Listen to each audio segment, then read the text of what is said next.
Open Color2 Start.Mass and load the terrain map intersection. Place the agents in the scene and press Alt F to follow. Now if you run the simulation, you can see we have motion for the agents, but they're not following the path as we want them to.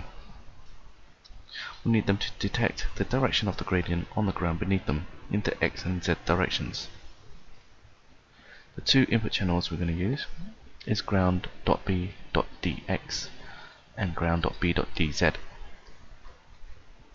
Ground.b.dx detects the direction of the gradient on the ground in the X direction, and ground.b.dz does the same but in the Z direction. Now let's see how they work. Let's bring on a fuzz node and connect that up.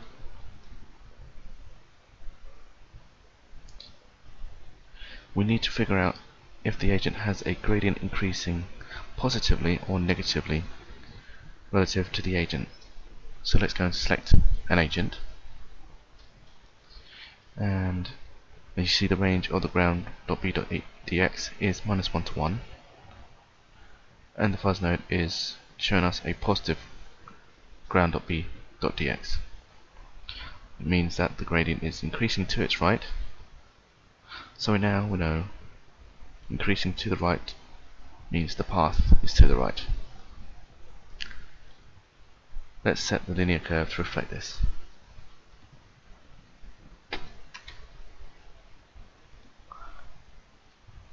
And we can do the same for left.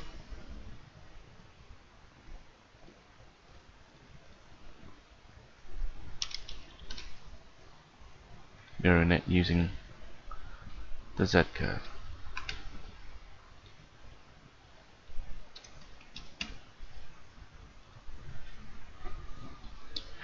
So an increase to the left means the path is to the left, and an increase to the right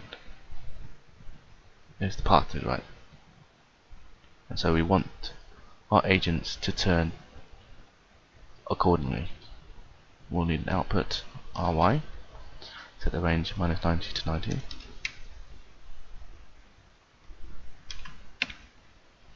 And we need 3 defuzz nodes to inform our values.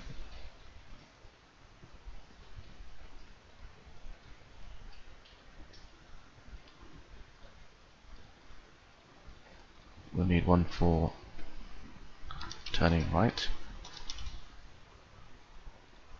one for going straight, and one for turning left.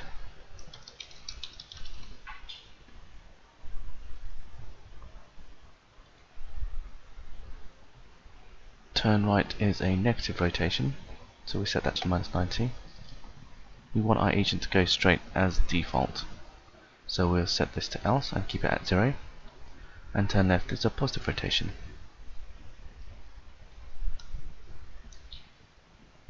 So if the path is to the right, we want our agent to go right,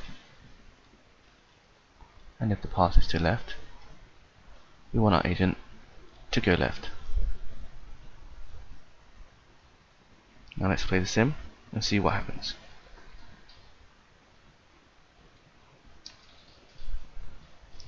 Now the agents are trying to follow a path, but they're weaving too much.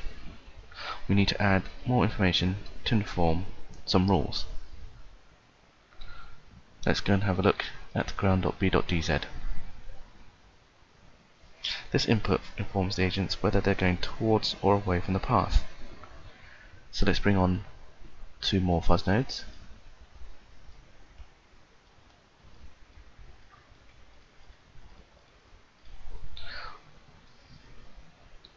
One for path in front, and one for the path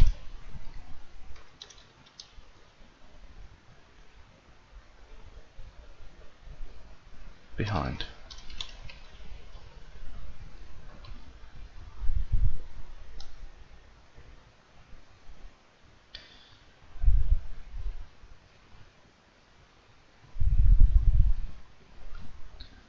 For the path in front, that will be a positive increase, so we'll set this up in the same way as we did for the turn.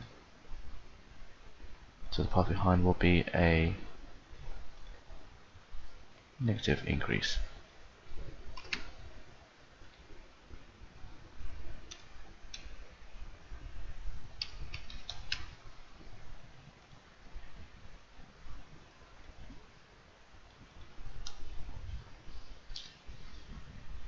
We're going to have 4 rules.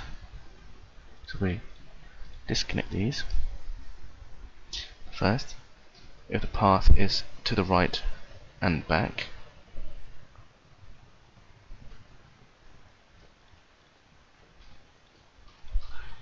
meaning the agent is moving away from the path, the agent needs to turn right to get back onto the path.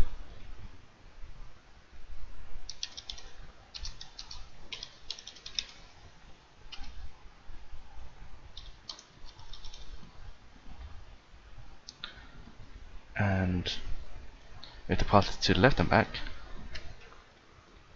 then we want our agent to turn left to get back onto the path.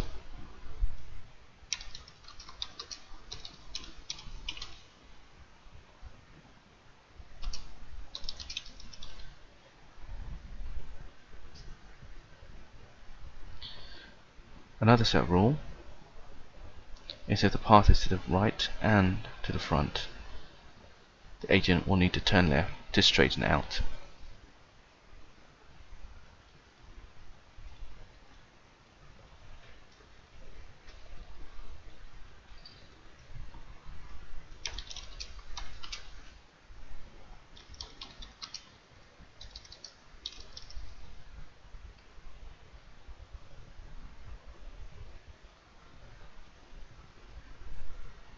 And then the same will go for the left, and in front the agent will need to turn right to straighten out.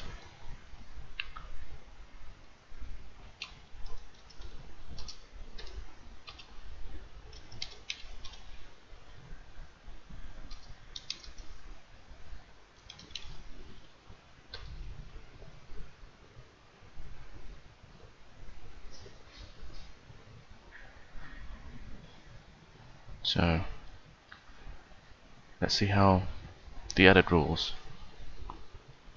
will improve. Well, now our agents are moving along the path as we wanted them to.